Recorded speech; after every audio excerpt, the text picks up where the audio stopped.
berilmu atau tidak berilmu, semuanya akan dibangkitkan di hadapan Allah itu sama. Ketika kita berhaji, ketika kita wukuf di padang Arafah, itu merupakan gambaran. Tapi pada saat itu kita mengenakan ihram.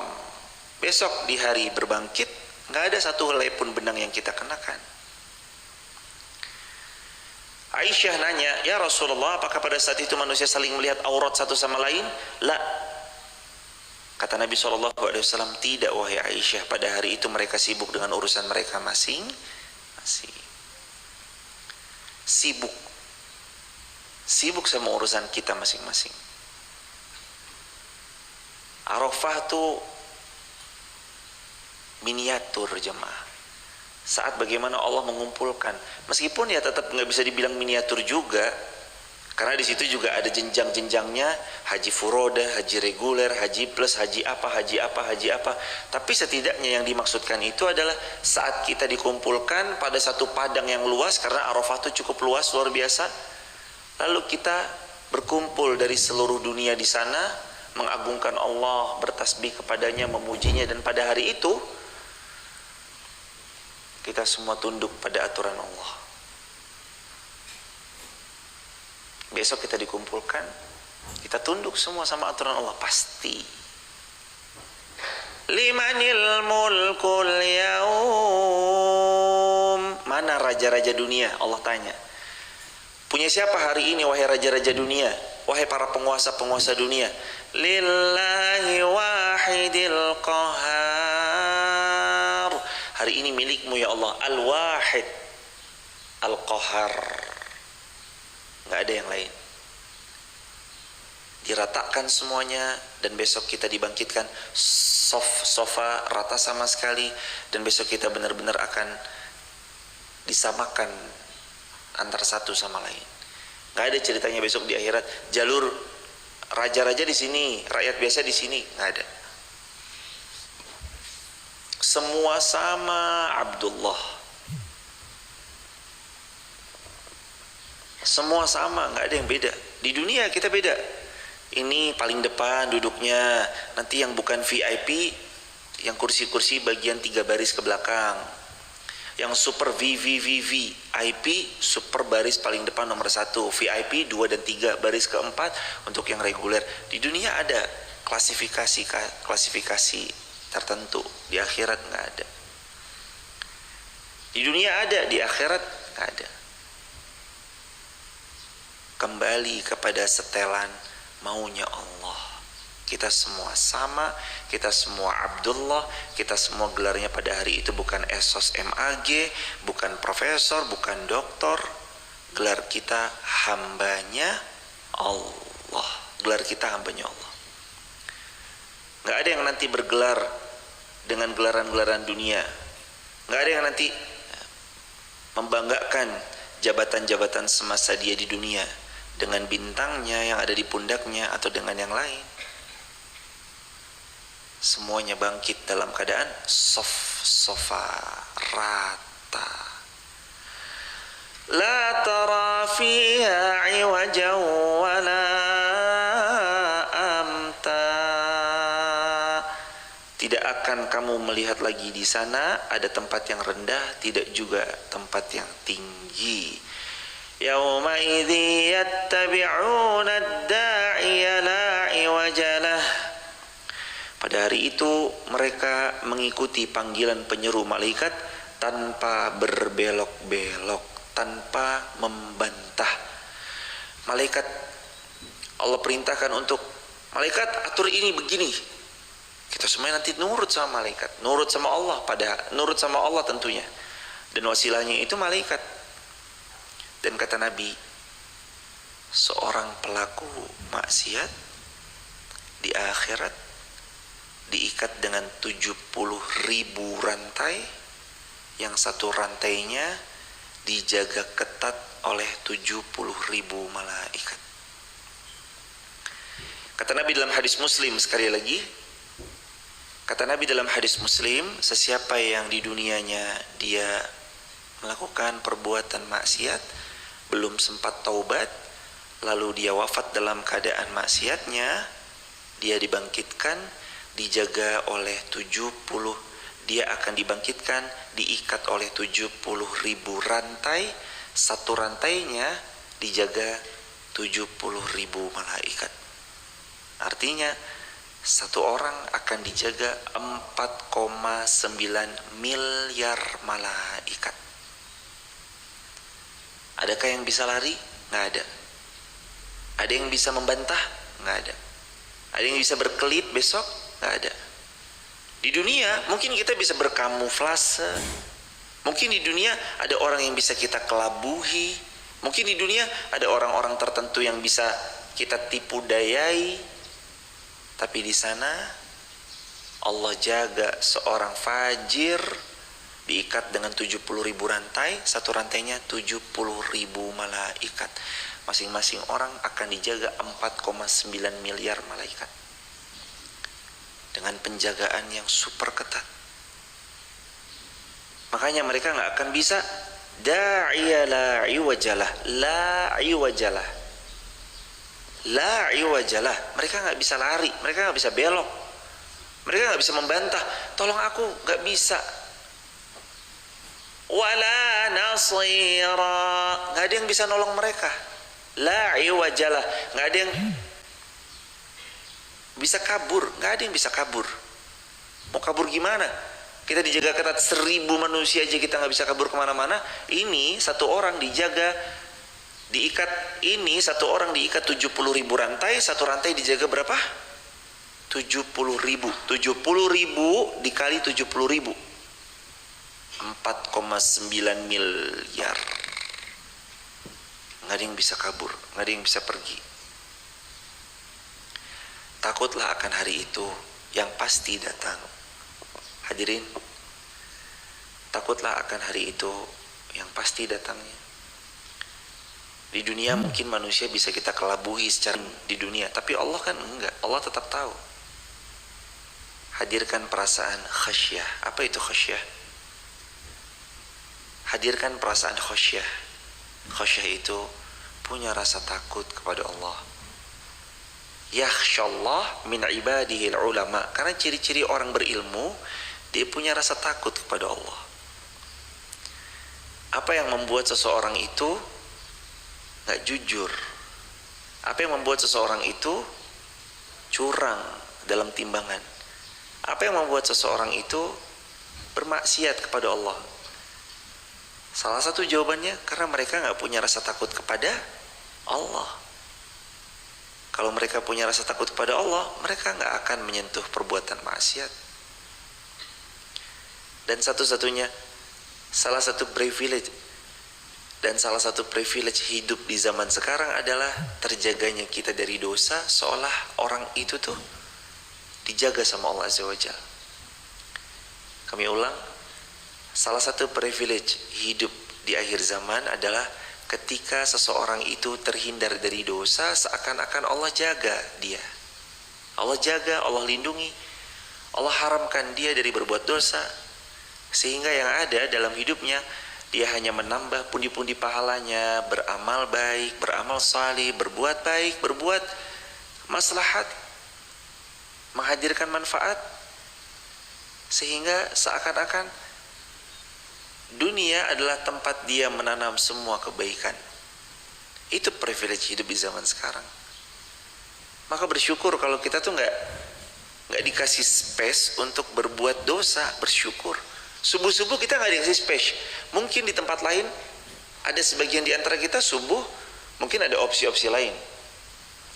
Tapi kalau Anda, saya, kita semua bareng-barang, teman-teman TikTok, YouTube, Instagram, diizinkan sama Allah, diberi taufik kita bisa ngaji bareng, online bareng, itu udah privilege sebenarnya.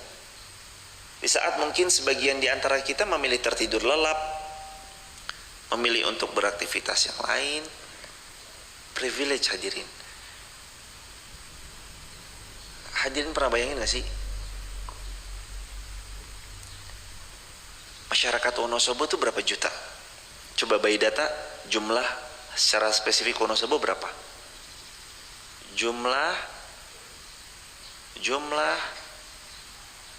masyarakat Wonosobo by data, angka.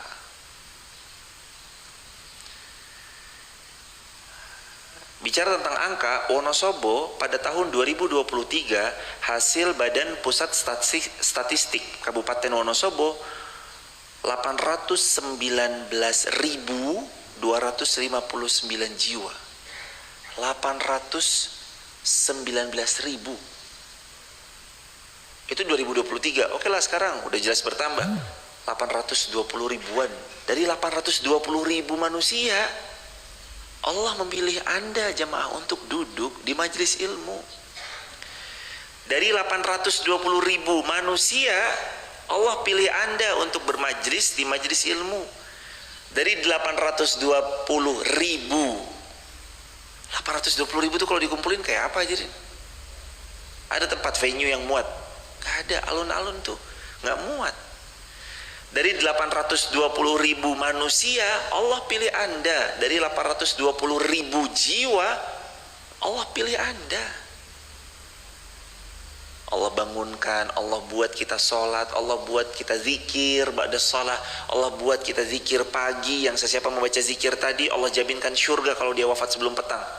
Dia baca lagi ketika petang sayyidul istighfar, wafat sebelum pagi, Allah jamin syurganya Allah lagi. Sesiapa yang meminta syurga 3 kali, maka Allah bagikan untuknya syurganya Allah. Siapa yang membaca Al-Ikhlas 10 kali, Allah banallahu baitan fil jannah, Allah bangunkan istana di syurga. Atau banallahu qasran fil jannah, Allah bangunkan istana di syurga juga. Diizinkan tadi qobliyah subuh yang lebih baik daripada dunia dan seisinya. Jadi yang dapat yang lebih baik dari dunia dan seisinya itu belum tentu 820 ribu jiwa semuanya. Hanya orang-orang yang Allah pilih. 820 ribu manusia penduduk Kabupaten Wonosobo. Lalu Allah memilih beberapa gelintir orang. Itu mahalnya hidayah. Mahal hidayah. Hidayah itu mahal banget jemaah. Pagi ini kalau bukan karena pertolongan Allah, murni kita nggak bisa bangun, nggak bisa bangun. Mata ini berat untuk dibuka. Kalau bukan karena taufik dari Allah, pertolongan yang Allah berikan sama kita, kita nggak bisa sholat. Kalau bukan karena pertolongan Allah, suara ini udah hilang dan kita nggak bisa belajar bareng. Kalau bukan karena taufik dan pertolongan Allah, mungkin Allah bisa goyangkan terus kemudian ini rubuh semuanya dan kita mati di dalam masjid, tertimpa reruntuhan. Tapi Allah izinkan sampai hari ini. Allah mudahkan kita mengaji, Allah mudahkan kita belajar, Allah mudahkan. Fabi ayyi ala'i rabbikuma tukadziban. Hadirin sekalian yang dimuliakan Allah Subhanahu wa taala, Allah mau kita melihat kepada ayat ini. La iwajalah, kamu tuh nggak bisa berbelok. Wa khasyatil aswatu lirrahman, dan semua suara tunduk merendah kepada siapa? Lirrahman, kepada Allah Ar-Rahman. Tunduk, semua tunduk kepada Allah, nggak ada yang nggak tunduk. Mau berkelit gimana? Nggak bisa berkelit. Mau alasan gimana? Nggak ada alasan. Hadirin, di sini kita bisa berkelit A, B, C, X, Y, Z, A, B, C, X, Y, Z. Di akhirat nggak bisa lagi kita berkelit. Limanil mulkul yaum lillahil wahidil qahar wa khasya'atil aswatu lirrahman. Pada hari itu mereka tunduk merendah. Wa khasya'atil aswat, merendahkan suara mereka, diri mereka. Karena mereka tahu pada hari itu mereka bukan lagi raja. Pada hari itu mereka bukan lagi yang berkuasa. Pada hari itu mereka bukan lagi orang berilmu. Pada hari itu mereka bukan lagi ustadz. Tapi mereka semua hamba. Fala tasma'u illa hamsa. Dan pada hari itu tidak kita mendengar kecuali bisik bisik. Kalaupun ada kesempatan, tapi itu sangat kecil, kata para ulama. Sangat kecil banget. Mereka berbisik, tapi sangat kecil sekali. Hanya orang-orang tertentu aja yang memang punya privilege masuk surga tanpa hisab. Tapi kalau yang masih dihisab, menegangkan hadirin. Jangankan hisabnya Allah, sekarang aja kalau uang kita yang ada di rekening, yang ada di aset, yang ada di tabungan mau diaudit, apa kabar kita hadirin? Min aina iktasabah, dari mana uang itu? Wa fima anfaqah, kemana uang itu kita poskan? Kalau sekarang kita diaudit, sudah cukup menegangkan jemaah. Dari awal kita kerja, dari awal kita bisa punya dapat rezeki, dari awal kita berdagang kita mau diaudit, sudah cukup menegangkan, apalagi besok.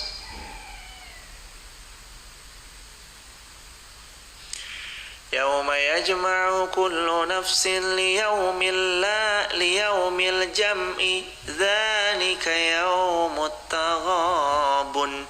Hari di mana besok kita dikumpulkan, hari itu disebut hari Taghabun. Hari Taghabun itu kata para ulama, hari dinampakkan, ditontonkan kepada tiap-tiap insan apa yang dia perbuat sejak lahirnya sampai wafatnya. Maka ini kesempatan masih hidup, ini kesempatan untuk memperbanyak amal, kesempatan kita untuk menaruh pos-pos jariah kita. Besok ketika kita udah gak ada, ini yang akan terus jadi saldo jariah. Ini yang akan terus sekian bertambah. Gak besar, mungkin kita hanya menitipkan satu hari 1.000 rupiah, 1.000 rupiah, 1.000 rupiah, sebulan 30.000 rupiah. Gak besar di mata manusia kan, bukan berarti gak besar di mata Allah. Iya, mungkin menurut kita gak besar, tapi gak besar di mata manusia kan belum tentu nggak besar di mata Allah. Boleh jadi 1.000 rupiah itu yang menyelamatkan kita dari siksa api neraka. Kata Nabi SAW, ittaqun nar walau bisyikit tamrah.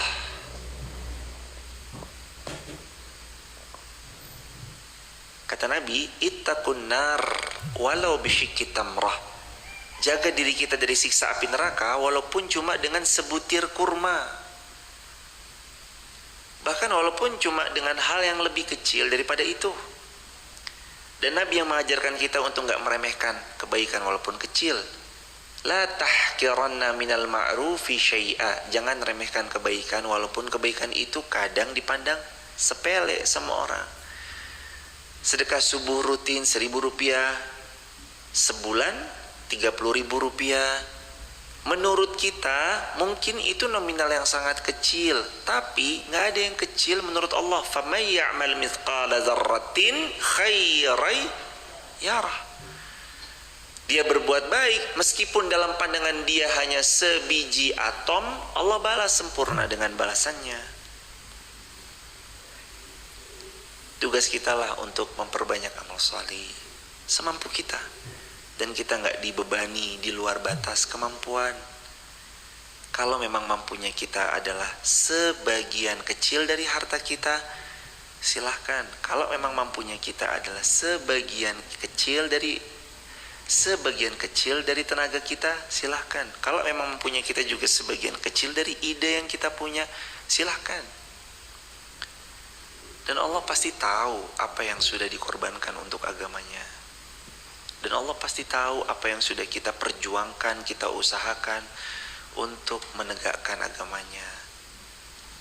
Gak seberapa perjuangan kita dibanding perjuangan para sahabat.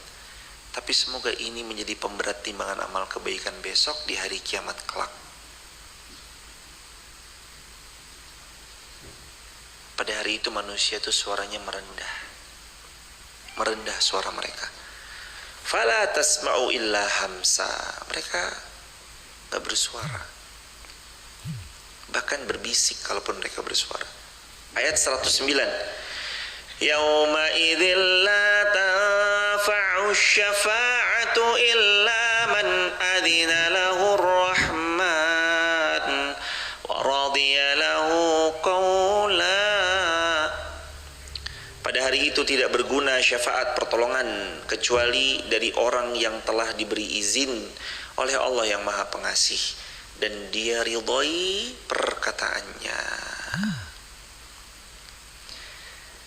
Hari itu nggak ada yang nolong kecuali orang yang Allah beri izin dan Allah ridhoi perkataannya. Siapa yang bisa memberi syafaat? Di antaranya Rasulullah SAW. Berikutnya anak saleh. Berikutnya teman yang salih. Berikutnya Al-Quran. Berikutnya yang kelima sodakoh kita.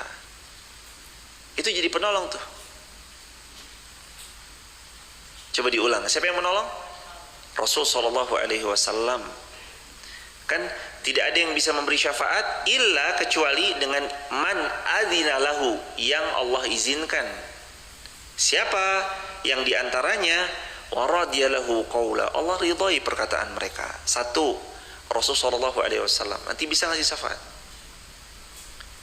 Rasul sallallahu alaihi wasallam akan beri syafaat kepada umatnya yang beriman. Yang kedua, anak yang salih. Yang ketiga, teman yang salih. Makanya perbanyak teman salih. Perbanyak teman salih. Teman salih itu berefek. Ternyata dengan memperbanyak teman salih, mereka di surganya Allah. Dan misalkan kita belum, mudah-mudahan insya Allah kita masuk surga juga jemaah, amin ya rabbal alamin.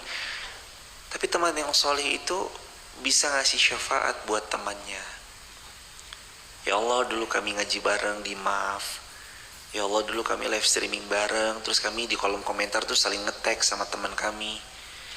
Ya Allah, kami tuh dulu ikhtiar bareng, sedekah bareng. Ya Allah, kami saling ingetin dalam kebaikan bareng. Ya Allah, dulu kami sujud bareng, puasa bareng, bukber bareng. Kemana sahabat itu?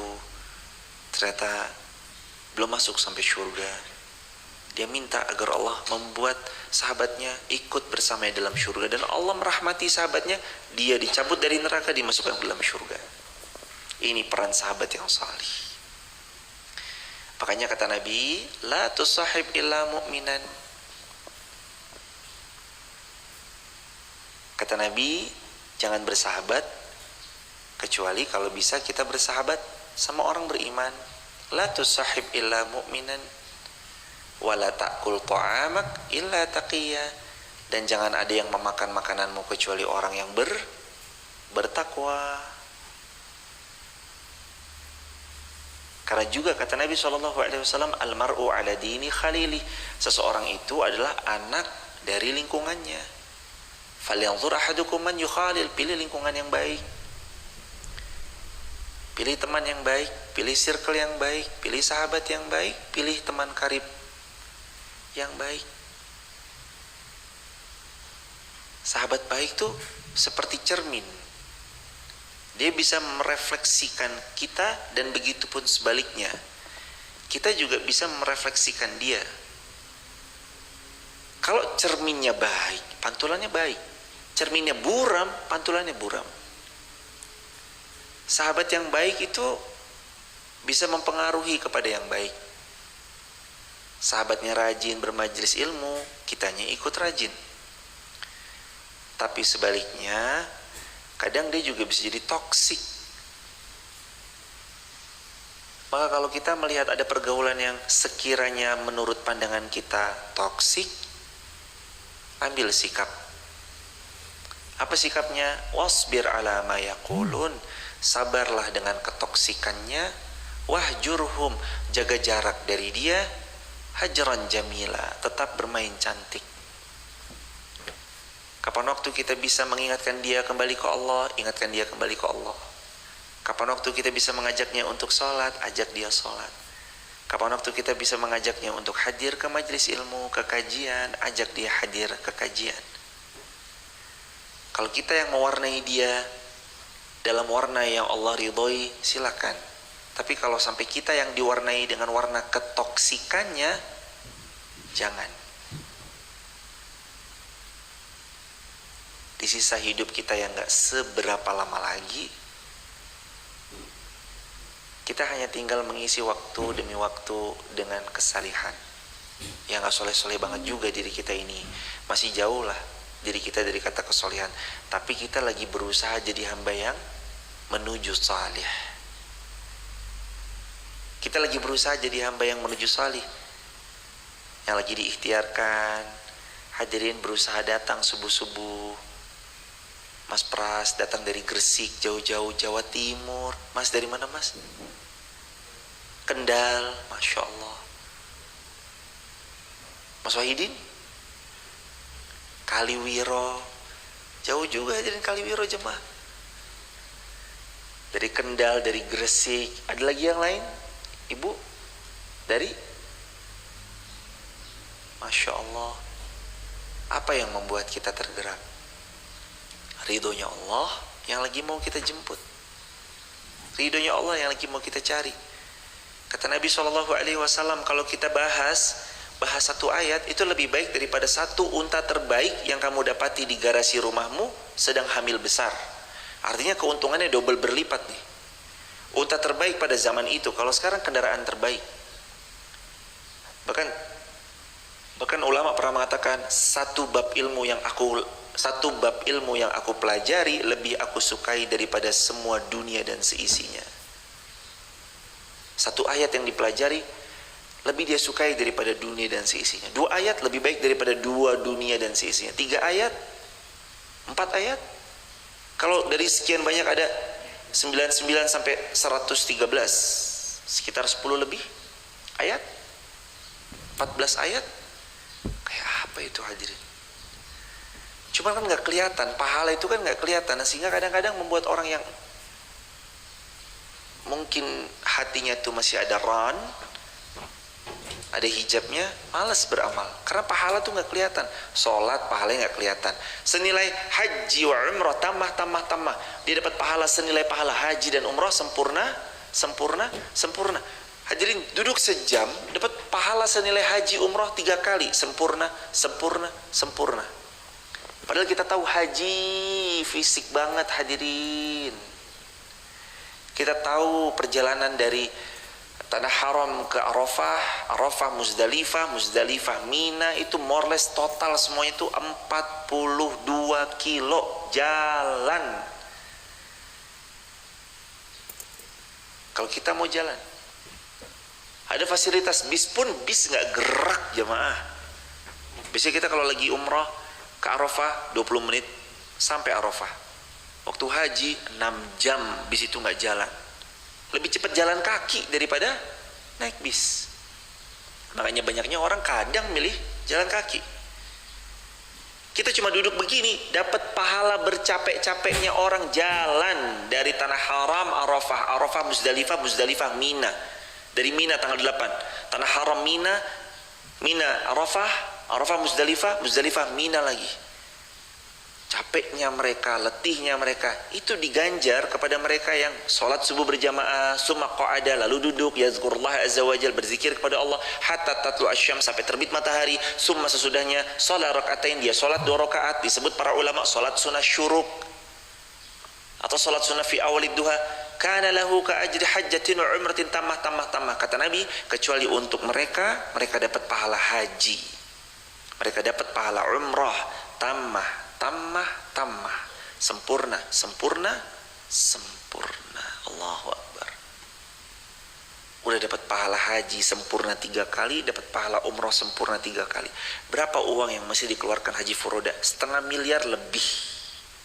Dan itu kita dapatkan setiap hari. Kalau setiap hari kita kajian, tiap hari lu jemaah. Pahala haji kita dapat tiap hari. Allahu Akbar. Pahala umrah tiap hari. Allahu Akbar. Privilege. Selagi masih ada tempat untuk hadir ke kajian subuh, hadir. Selagi di komplek perumahan kita ada kajian subuh, datangi. Majelis online memang penting. Kita nggak bisa memungkiri bahwa sekarang kemajuan teknologi memudahkan transfer ilmu dari jarak jauh, yaitu dengan cara online. Bahkan ada kalimat yang bisa mengubah hidup orang selamanya, cuma hanya karena menonton online. Tapi kita jangan pernah lupakan kalau kita hadir ke kajian offline itu juga sangat amat penting. Hadir secara offline juga penting. Tanya sama pecinta bola. Orang yang mencintai sepak bola sudah jadi kecintaannya. Semua jersey dikoleksi sama dia. Kalau ditanya, mending nonton di TV atau nonton di stadion? Jawabannya, nonton di stadion. Kenapa mas? Kan dari TV enak, ada replaynya lagi. Kalau di stadion kan nggak ada replaynya. Kecuali kita harus melihat juga dari tayangan layar besar yang ada di atas. Kalaupun ada, kan nanti juga biasanya kecil kayak semut. Kalau kita dari tribun paling atas, itu apaan itu? Mana bolanya? Udah kayak semut. Tapi pecinta bola beda. Apa jawabannya? Sensasinya beda, Ustaz. Kalau gol itu gol, satu stadion bergemuruh, itu nggak bisa dibayar dengan nonton di TV, Ada jamaah kita hobi nonton MotoGP. Waktu kemarin ada sirkuit Mandalika itu, beliau berangkat ke Lombok. Mas, tolong di-spill dong, habis berapa kemarin? 2 digit Ustaz. 2 digit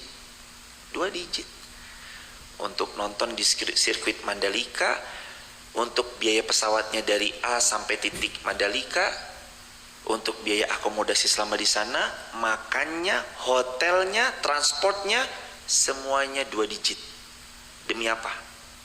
Nonton di sirkuit Mandalika. Mas, emang kalau di sana tuh kelihatan ya? Ya enggak Ustaz, cuma gitu doang udah.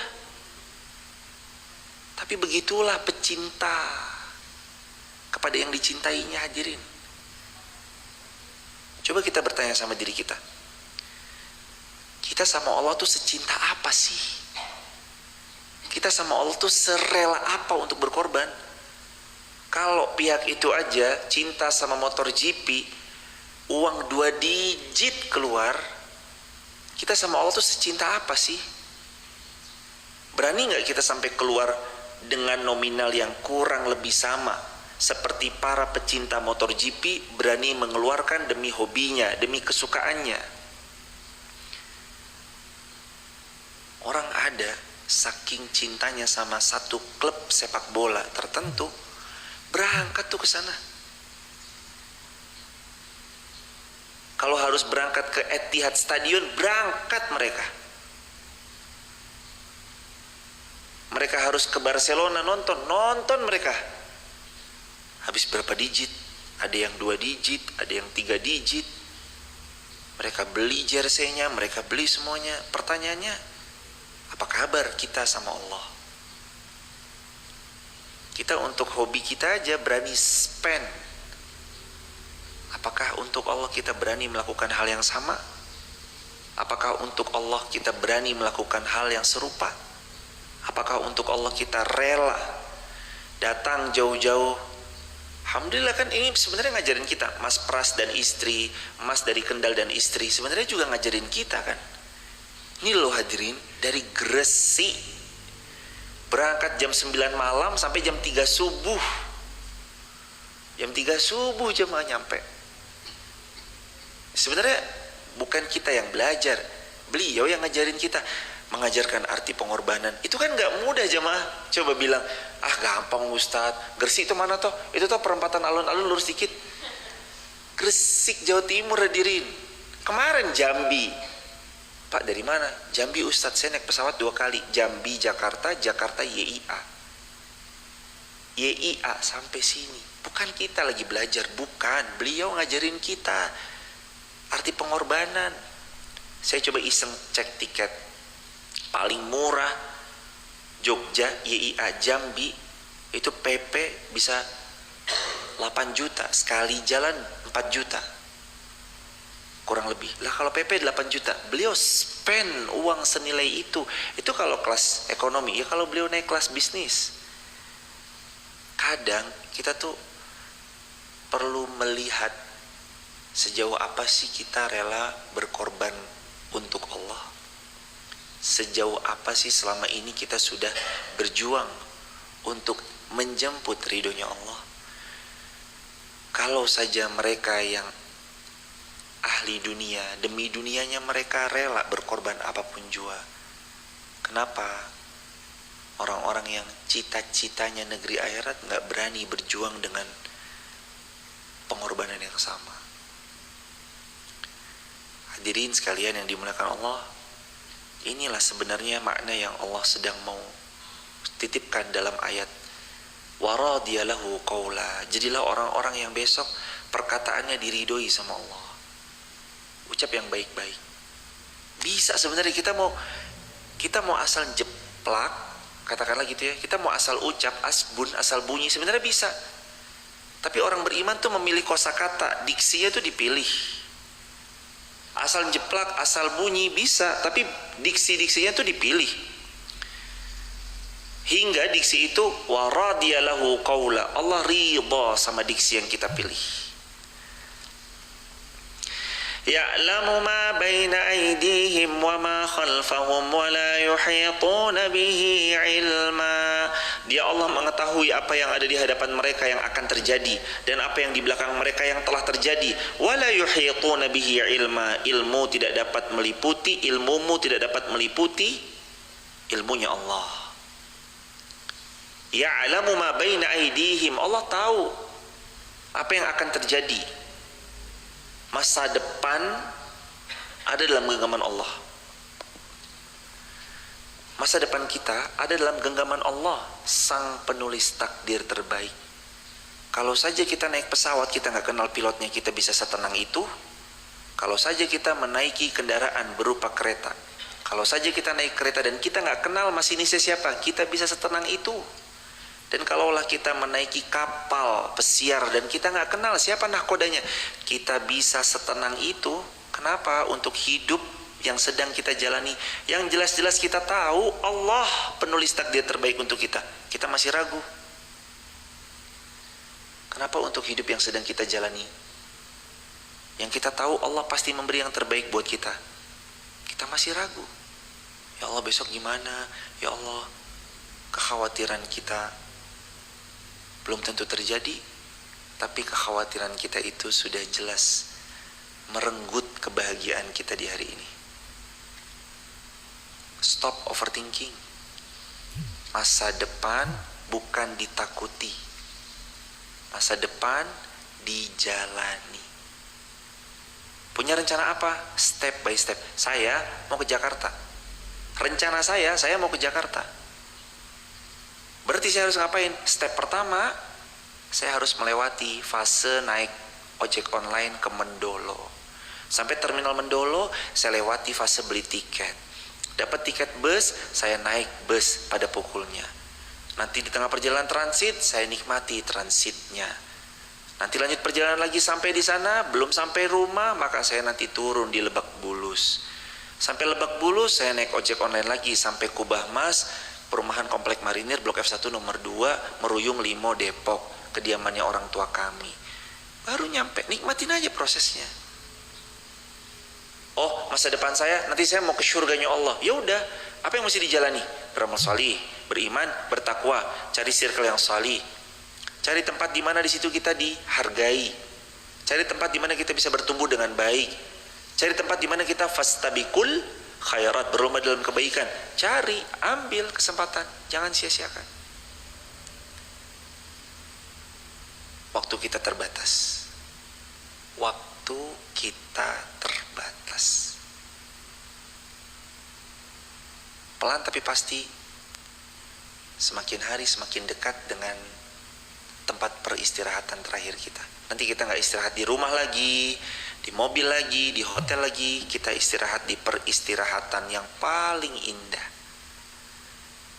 Yang kata Nabi, kalau kita tidur di situ kita dapat kebaikan, next chapternya baik. Kata Nabi, kalau kita istirahat di situ kita mendapat penderitaan, next chapternya lebih mengerikan. Insya Allah kita semua chapter awalnya chapter yang baik dan kesudahannya baik. Jadilah orang yang radiyalahu qaula, kata-katanya diridhoi Allah. Udah diridhoi Allah. Apa kata-kata diridhoi Allah? Falyaqul khairan aw liyasmut.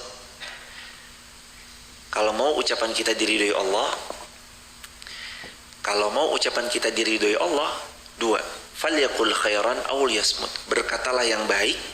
Kalau tidak bisa maka diam. Nggak ada opsi yang ketiga, nggak ada opsi yang keempat. Ucap yang baik-baik itu meliputi tiga lagi. Satu, ucaplah yang manfaat. Dua, gembirakan orang lain. Yang ketiga, salinglah menasihati di dalam kebaikan. Wa tawassaw bil haqq wa tawassaw bil marhamah. Itu makna dari orang yang perkataannya diridhoi Allah Subhanahu wa taala. Next. Wa anatil wujuhu lil hayyil qayyum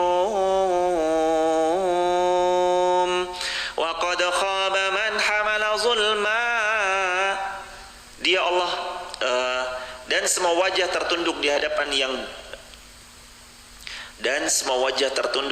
yang hidup dan yang berdiri sendiri. Wa qad khaba man hamala zulma, dan sungguh rugi orang yang melakukan kezaliman.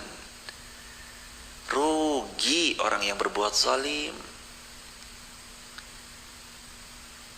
Dia zalim sama orang. Makanya kita itu penting belajar. Kenapa majelis ilmu penting? Belajarlah sampai kita tahu bahwa dosa berbuat zalim itu nggak bisa dihapus dengan sholat, puasa, haji, dan amal-amal salih yang lain, kecuali atas taufik dan izin Allah Subhanahu wa taala. Belajarlah sampai kita ngerti bahwa kezaliman itu hanya akan bisa terhapus kalau kita meminta maaf kepada pihak yang kita zalimi, lalu meminta ikhlasnya. Teruslah belajar sampai kita memahami itu. Teruslah belajar sampai kita tahu kalau dosa zalim. Teruslah belajar sampai kita tahu bahwa dosa kezaliman yang pernah kita lakukan itu nggak bisa dihapus, nggak bisa dihapus dengan sholat, puasa, haji, kecuali dia harus minta maaf sama pihak yang pernah dia zalimi. Lalu dia minta ikhlasnya dari pihak yang pernah dia zalimi. Dan kalau udah urusannya kezaliman, bahaya sekali hadirin. Apa Allah berfirman di Quran surah Thaha tentang kezaliman? Wa qad khaba man hamala zulma. Sungguh akan sangat amat rugilah orang-orang yang dia bertemu Allah sedangkan dia masih membawa kezalimannya. Dia bawa kezalimannya. Rugi. Pernah zalimin orang, pernah curangi orang, rugi. Rugi jemaah. Minta maaf. Saya minta maaf kepada semua pihak yang pernah kami zalimi. Semoga Allah Subhanahu wa taala memaafkan kekeliruan kami dan kekeliruan kita yang pernah berbuat zalim sama orang. Dan jangan sampai kita menjadi alasan orang itu bangun tengah malam, ambil air wudu, gelar sejadah, menangis di atas sejadah, lalu dia mengadukan nama kita kepada Allah Subhanahu wa taala. Karena kalau itu yang dia lakukan karena sebab kezaliman yang kita lakukan kepada mereka, hidup kita pasti binasa. Maka jangan jadi orang yang sebab karena kita mereka ngadu sama Allah. Jangan jadi. Tapi jadilah kita orang-orang yang sebab karena kitalah mereka berterima kasih kepada Allah. Ya Allah, terima kasih orang ini baik banget. Lancarkan urusannya, berkahi keluarganya. Berikan kesalihan untuk buah hatinya dan keturunan-keturunannya. Ganti dengan rezeki yang kian berkah lagi berlimpah darimu. Jadilah wasilah orang itu sampai berdoa yang baik untuk kita, bukan malah meminta keburukan agar keburukan itu datang kepada hidup kita. Jangan zalim kepada siapapun. Kalau kita pernah berbuat zalim, minta maaf. Semoga Allah maafkan semua dosa-dosa kita insyaallah. Terakhir, Mas Herman, maaf. Wa may ya'mal minas salihati wa huwa mu'minun fala yakhafu zulman wala hadma. Barang siapa yang mengerjakan kebaikan sedangkan dia dalam keadaan beriman, fala yakhafu zulma, maka tidak dia khawatir akan perlakuan zalim, wala hadma, dan dia juga enggak akan dikurangi hak-haknya. Dia beriman, dia beramal solih, enggak dikurang-kurangin, tenang, enggak dikurang-kurangin. Dia berbuat baik, enggak dikurang-kurangin sama Allah. Enggak akan dizalimi sama Allah. Allah enggak akan zalim kepada hambanya. Wa kadzalika anzalnahu Qur'anan Arabiyya wa sarrafna fihi minal wa'id la'allahum yattaqun aw yuhditsu lahum dzikra. Dan demikianlah kami turunkan Al-Quran dalam bahasa Arab, dan kami telah menjelaskan di dalamnya sebagai ancaman agar mereka bertakwa atau agar dia memberi bagi mereka pengajaran. Ini Quran. Kenapa kita pelajari? Supaya ada reminder, supaya kita diingatkan, supaya kita tuh gak terlalu jauh berbelok. Ayo balik. Ayo, ya Allah, ini yang kita semua adalah pecinta-pecinta dunia, yang kadang-kadang kita masih condong hatinya kepada dunia, wabil khusus yang berbicara, yang kadang kita masih jauh dari kata mendahulukan akhirat. Kita fair-fairan aja, kita kan mikir dunia hampir setengah dari hidup kita kan. Strategi dunia kita detilkan, ini gimana caranya biar penjualan terdongkrak, harus A, harus B, harus C. Tanya kepada Google, tanya kepada ChatGPT, lihat riset lagi, riset berdasarkan riset by angka, supaya nggak bergerak dari asumsi semata. Kita harus begini. Jadi strateginya begini. Nanti kebijakan politiknya begini. Dikaji tuh hadirin. Untuk dunia. Tapi akhirat, wes ala kadarnya wae lah wes. Udah yang jelek aja lah. Jangan dong. Kalau untuk dunia kita rela kasih terbaik, berkorban yang baik, berikan harta terbaik, berikan fasilitas terbaik. Semoga begitu juga untuk negeri akhirat, kita siapkan fasilitas terbaik dengan semua hal terbaik sesuai kapasitas kita insyaallah. Barakallahu fikum. Subhanakallah bihamdika asyhadu an la ilaha illa anta astaghfiruka wa atubu ilaik. Alhamdulillah, Allahumma shalli ala Muhammad wa ali Muhammad. Rabbana atina fid dunya hasanah wa fil akhirati hasanah wa qina adzabannar. Ya Allah, siapapun yang menonton tayangan ini, berikan solusi dari masalah hidupnya. Berikan pasangan yang salih salihah. Berikan anak keturunan sampai kiamat yang salih salihah. Berikan dirinya selalu istiqomah. Jadikan kami semua bisa berangkat ke tanah suci Mekah Madinah. Wafatkan kami husnul khatimah. Anugerahi kami rezeki yang kian berkah berlimpah. Jadikan kami hamba-Mu yang selalu rendah hati. Amin ya rabbal alamin. Alhamdulillah rabbil alamin. Masukkan kami ke dalam syurga ya Allah. Amin ya rabbal alamin. Jamaah, terima kasih sudah membersamai teman-teman TikTok, YouTube, Instagram, ayahanda, ibunda dan sahabat semua. Terima kasih juga sudah bersama di pagi ini. Mudah-mudahan kita semua diganti oleh Allah dengan syurga firdaus tanpa hisab.